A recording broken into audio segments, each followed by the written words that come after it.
ગતરોજ સાંજે 4 થી 5 વાગ્યાના અરસામાં સાગબારા તાલુકાના કોલવાણ ગામની 9 વર્ષની શ્રેયલ કુમારી દીકરી પર દીપડાએ જ્યારે હુમલો કર્યો અને એની કરપીણ હત્યા કરી એ જાણીને ખરેખર અમે પણ ઘણા દુઃખી અને વ્યથિત થયા. આજે પરિવારને સાંત્વના આપવા અને દીકરીની અંતિમ ક્રિયામાં જોડાઈને એમની આત્માને શાંતિ મળે એ પ્રાર્થના માટે અમે ત્યાં ગયા. ત્યારે ત્યાંના લોકોની રજૂઆતો અમને મળી કે અગાઉ પણ 3 લોકો પર દીપડાઓએ ત્યાં હુમલા કર્યા.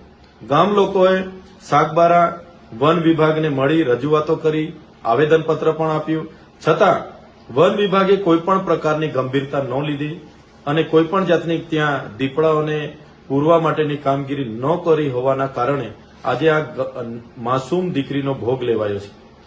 ત્યારે આ વિસ્તાર એવો છે કે ભૂતકાળમાં ક્યારેય દીપડાઓ અહીંયા હતા નહીં, કોઈ દીપડાની પ્રજાતિ પણ નહોતી અને બહારથી જેટલા પણ દીપડાઓ પકડાય છે આ વિસ્તારમાં લાવીને છોડી દેવાથી માનવ વસ્તીના ગામોમાં દીપડાઓ ઘૂસે છે અને બાળકો, મહિલાઓ અને ખેડૂતો પર હુમલાઓ કરે છે.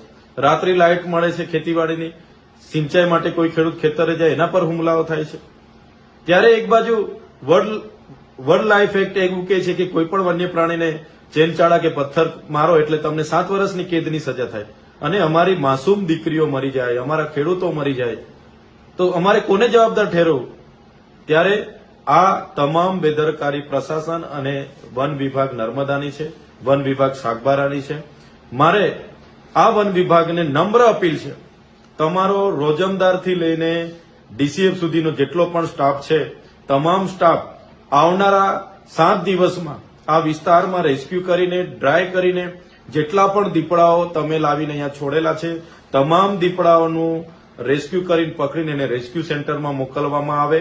નહીં તો આવનારા દિવસોમાં કોઈ આવી ફરી કોઈ માસૂમ દીકરી કે દીકરાના ભોગ લેવાની ઘટનાઓ બનશે ત્યારે અમારે ના છૂટકે આ વિસ્તારમાં તમારી કચેરીઓ બંધ કરવાની ફરજ પડશે, ના છૂટકે પ્રશાસનની કચેરીઓ બંધ કરવાની ફરજ પડશે.